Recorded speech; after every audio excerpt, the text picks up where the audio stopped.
E não é que os diretores de Através do Aranhaverso falaram muito mais do que até o próprio trailer mostrou.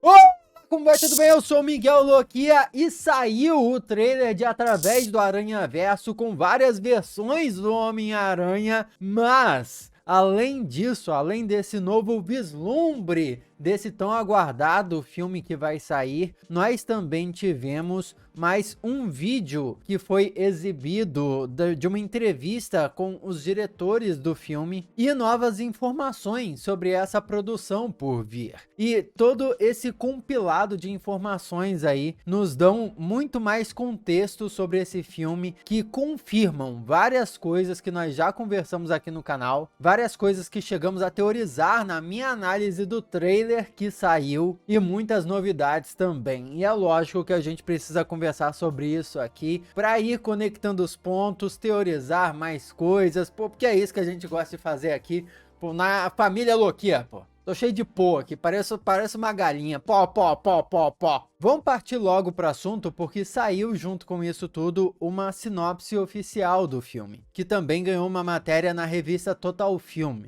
E a sinopse diz o seguinte: depois de se reunir com Gwen Stacy, o amigão da vizinhança do Brooklyn, Homem-Aranha, que é o Homem-Aranha do Miles, é catapultado através do multiverso, onde ele encontra uma equipe de pessoas-aranhas encarregadas de proteger a existência do multiverso. Mas, quando os heróis entram em conflito sobre como lidar com uma nova ameaça, o Miles se vê confrontando as outras aranhas e precisa repensar o que significa ser um herói para salvar as pessoas que mais ama. Essa sinopse se encaixa perfeitamente com o que aparece lá no trailer e também se encaixa com coisas que nós temos ouvido de bastidores aí, de que de fato rolaria uma cisão entre essa equipe de aranhas que teria sido formada através do multiverso pelo Homem-Aranha 2099. E essa cisão que aconteceria entre os aranhas que teriam se reunido através do Aranhaverso aconteceria entre duas lideranças.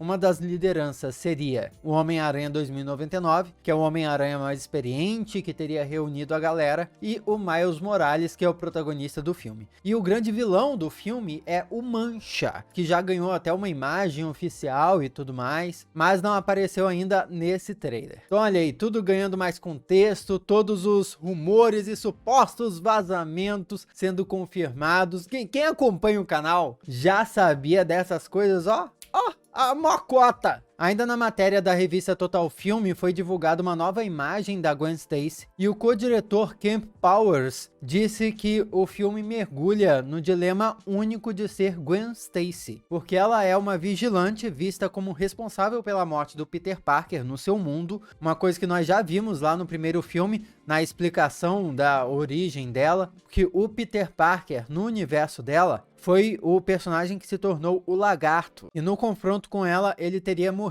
E o policial encarregado de rastrear a culpada por isso, no caso a Mulher-Aranha, que é a Gwen Stacy, é o próprio pai dela. Ou seja, todas essas informações dadas na entrevista dão a entender que, mesmo que o Miles Morales ainda seja o protagonista desse filme ainda, a Gwen Stacy aparentemente terá mais espaço nessa continuação. Além disso, ele também falou mais sobre o vilão, o Mancha. Ele falou o seguinte: o Mancha é um vilão interessante porque parece uma piada, mas quando você realmente olha para os seus poderes, há um potencial incrível. Sua habilidade de abrir portais através das dimensões o prepara perfeitamente para o Aranhaverso. Ele é o vilão dos próximos 2 filmes, e vamos apenas dizer que o Mancha e Miles estão conectados de maneiras surpreendentes. Vale dizer que o Kemp Powers, que está dando essa entrevista, já ganhou o Oscar de melhor animação com um filme da Pixar, o Soul, lá em 2020, hein? Onde ele também foi o co-diretor. Então a equipe tá estrelada para esse filme. Mas com essa declaração dele sobre o Mancha, já fica muito evidente que vão mudar bastante a história e os poderes do Mancha dos quadrinhos para essa animação, o que tá super ok, para falar a verdade. Nos quadrinhos, os poderes do Mancha são sim de abrir portais através do próprio corpo, mas são portais assim, através do espaço apenas. Nesse filme, esses portais serão através de dimensões talvez, e pelo que deu a entender aqui, a própria história de origem, talvez, do Mancha tenha a ver com o Miles Morales. Talvez, inclusive, aí sou eu teorizando, né? Me segura, tenho que teorizar. Talvez isso tenha a ver com o próprio motivo que vai levar o Miles a ter uma opinião diferente dos outros aranhas quando se trata de lidar com a ameaça desse vilão. Na verdade, é bem óbvio que seja isso mesmo. Mas é aí que nós chegamos na entrevista dos diretores do filme, que eles estamos chamando de After Party,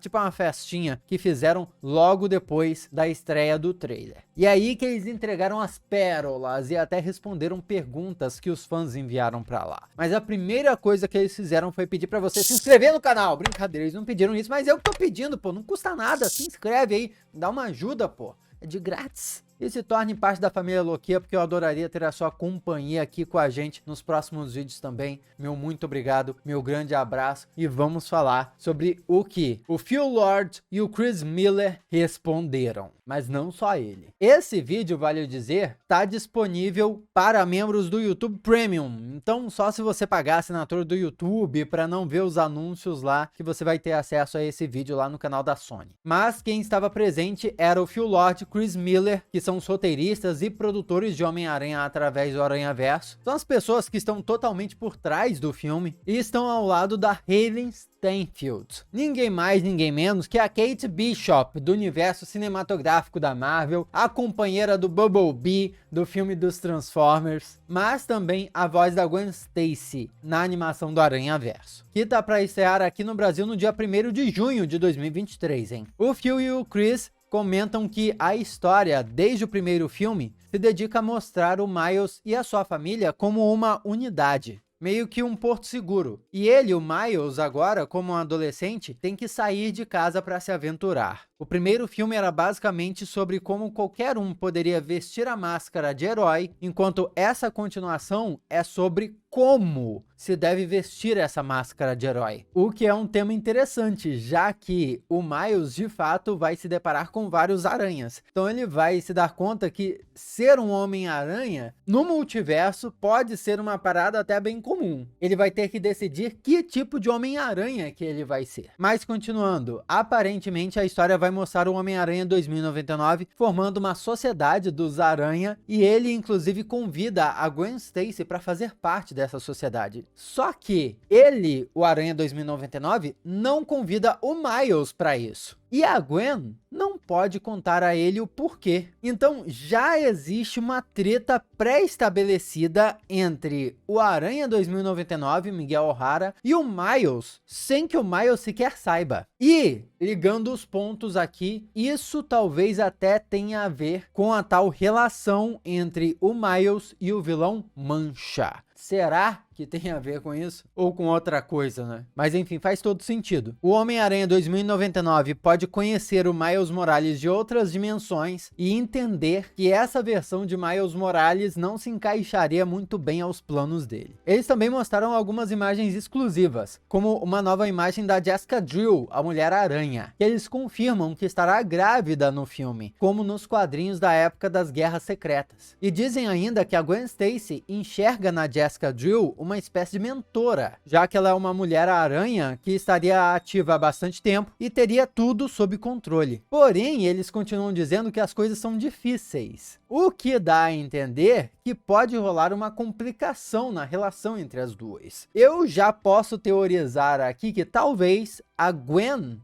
vai ficar do lado do Miles, enquanto a Jessica vai ficar do lado do Homem-Aranha 2099. Daí, enquanto uma admira a outra, elas vão acabar em lados opostos da batalha. Resumindo um pouco a história dos quadrinhos, a Mulher-Aranha foi criada nos anos 70, numa época em que a popularidade do Homem-Aranha estava em alta. E a história dela tinha elementos de terror e sci-fi. Ela recebeu os poderes do pai, que injetou um soro experimental de aranha nela. A intenção era salvar a sua vida, mas a verdade é que com o tempo, a Marvel foi mudando a sua origem nos quadrinhos. Ela já teve origem relacionada à Hydra, já virou agente da SHIELD, mas uma coisa que nunca mudou é que a Jessica Drill aparece como uma Mulher-Aranha experiente e diferente do amigão da vizinhança que é o Peter Parker. Essa época que ela ficou grávida foi por uma inseminação artificial e mesmo assim nas HQs ela continuou combatendo o crime. Curioso que eles tenham decidido adaptar justamente esse momento da vida dela aqui. Mas a gente sabe que existem planos de fazerem um filme derivado do Aranhaverso, focado só nas Mulheres-Aranha. Então talvez no futuro haja um filme com a Mulher-Aranha retornando e ela já esteja com um filho ou a filha já nascida, né, bebê. Então já fica uma previsão fácil aí pra gente. Outra aranha muito confirmado e que tivemos mais detalhes aí foi o Pavitar Prabhakar. É um Homem-Aranha indiano que vive em Mumbattan, uma mistura de Manhattan com Mumbai. Ele foi lançado nos quadrinhos em 2005 e é um garoto pobre que mora com a sua tia Maya e o seu tio Bean. Ele tem uma amiga chamada Mira Jane e recebe os poderes de aranha de um yogi, um praticante de yoga, para combater o mal. Outro aranha confirmado por eles foi Hubert Brown, o Punk Aranha, que vai ser dublado pelo ator Daniel Kaluuya, que fez Korra. Interpretou também o Kabi em Pantera Negra, mas que não pôde voltar em Wakanda para sempre por causa de conflitos de agenda. Só que eles confirmaram que o personagem dele nesse filme é divertido. Vem da cidade de Camden, em Londres, que é o berço do punk, e é membro de uma banda de rock. Robbie e Gwen, inclusive, são muito amigos, já que os dois são músicos. E isso, inclusive, vai despertar ciúmes no Miles. Os correteiristas, inclusive, revelaram que os tênis que a Gwen usa no filme foram emprestados pelo Robbie. Então, já é meio fácil prever aqui que, como o Punk Aranha é muito amigo da Gwen, e a Gwen pode ficar do lado do Miles, talvez o Punk Aranha também fique do lado do Miles a hora que o pau quebrar. Esse personagem estreou nos quadrinhos da Marvel em 2014, como um adolescente desbocado que ganha os poderes após ter sido picado por uma aranha radioativa de um depósito de lixo químico. Ele se autoproclamou Homem-Aranha e até lutou do lado de alguns aliados, como o Capitão Anarquia e o Hulk. Ele chegou até a liderar um exército aranha contra o presidente Osborn na sua realidade, e acabou derrotando o vilão usando seus amplificadores com 15.000 volts de puro punk rock. Foi um personagem que não ganhou muitas histórias, mas só pelo visual dele conquistou o coração de muitos fãs. Tem skin dele em tudo que é jogo, e pela descrição que deram aqui nessa entrevista, ele vai ter bastante destaque nesse filme. Mas um personagem querido que ficou evidente que vai voltar é o Peter B. Parker, dublado pelo Jake Johnson. Ele aparece no trailer com uma mochilinha para carregar bebê. Isso foi confirmado pelos produtores. É uma coisa que eu meio que identifiquei ali. E o que eles confirmaram também é que nesse novo filme, o que aconteceu é que desde o final do primeiro, o Peter B. Parker voltou com a Mary Jane da sua realidade e os dois tiveram uma filha chamada Mayday Parker. Isso, inclusive, tem base nos quadrinhos também, porque em um universo alternativo futurístico, o Peter e a Mary Jane têm uma filha chamada May Parker, que acaba se tornando a Garota Aranha. E ela já nasceu com os poderes de aranha do pai. Então, provavelmente, o Peter B. Parker tá ali com aquela bolsinha de bebê, porque a filha dele, a May Parker, tá junto com ele como uma bebê aranha. Eles confirmaram uma coisa que nós já podíamos notar nos trailers, de que o universo de cada personagem foi desenhado como se fizesse parte de uma história em quadrinhos diferente, feito por artistas diferentes. O mundo da Gwen Stacy, por exemplo, tem aspectos de tinta guache, aquarela e meio que muda conforme o humor dela. O mundo 2099, que é meio cyberpunk, do Aranha 2099, Miguel O'Hara, é uma Nova York baseada nos desenhos futuristas do artista Sid Mead, dos anos 70 e 80. Sid é responsável pelo projeto de alguns filmes de ficção científica clássicos, como Blade Runner, Alien e Tron. O pessoal ainda lembrou que o filme inclui o trabalho de 1000 profissionais. É a maior equipe que já trabalhou em uma animação em todos os tempos. Um trabalho que durou 3 anos. Assim, se a gente achou o primeiro filme uma obra de arte, se segura, esse aí vai ser espetacular. A Hailey Steinfeld leu algumas perguntas dos internautas também, e uma delas trouxe uma teoria que tentou explicar aquela imagem do Homem-Aranha 2099 lutando contra o Miles Morales, no primeiro teaser que exibiram, lembra? E a teoria era que talvez o Mancha estivesse atrás do Miles e o Miguel atacasse ele para protegê-lo do vilão. E os corroteiristas desconversaram, mas falaram que a teoria estava errada. E é lógico que estava errada. Considerando tudo que nós conversamos aqui e o que apareceu nesse trailer, o Homem-Aranha 2099 não estava, protegendo o Miles. Parecia estar atacando o Miles de fato, querendo prender o Miles, parar o Miles e não proteger ele do Mancha. Se a história se assemelhar um pouco com a história do Aranha-Geddon, que eu já contei aqui no canal, talvez o que role é uma parte dos aranhas queira matar o vilão e outra parte queira apenas deter o vilão sem assassiná-lo. E é possível que o Miles tenha essa decisão de impedir o vilão sem assassiná-lo. Outro fã diretamente da Índia pergunta se a Terra 50101, que é o mundo de Mumbattan do Homem-Aranha indiano, terá apenas uma participação ou se nós podemos esperar algo maior. E os corroteiristas revelaram que será mais do que um simples easter egg e que os personagens passarão um bom tempo lá. Ou seja, parece que o Homem-Aranha indiano tem chances de fazer parte da equipe protagonista desse filme, tá? E outra pergunta, queria saber se a Gwen continuava tocando com a banda no novo filme, mas a atriz que dubla a personagem também meio que desconversou. Assim como a pergunta se o Gwen e o Miles formariam um casal, na qual os produtores e corroteiristas disseram que o namoro à distância é difícil, ainda mais quando se dá por dimensões diferentes. Aí são perguntas que são direto para coisas assim, de final do filme, sabe? Coisas muito específicas da história. É muito difícil eles revelarem coisas assim, né? Mas, como a gente já conversou antes, é possível que esse filme conte um pouco mais a história, explore um pouco mais a história da Gwen Stacy. Então talvez tenha algo mais sobre a história dela com a banda dela. E o romance dela com o Miles definitivamente é algo que ficou em aberto no primeiro filme e para ser continuado nesse. É um dos arcos, se não desse filme, dessa trilogia. Talvez até esse romance seja algo para ser resolvido no próximo filme. Agora, uma parada que eu senti falta dessa entrevista e do trailer foi o Homem-Aranha japonês. Cadê o Takuya Yamashiro e o Leopardon? Comenta aqui se você sentiu falta de alguma coisa. Vamos conversar a respeito aqui do lado. Tem outros vídeos que você já pode assistir. Muito obrigado pela sua companhia fenomenal. Eu sou Miguel Loquia e a gente se vê na próxima.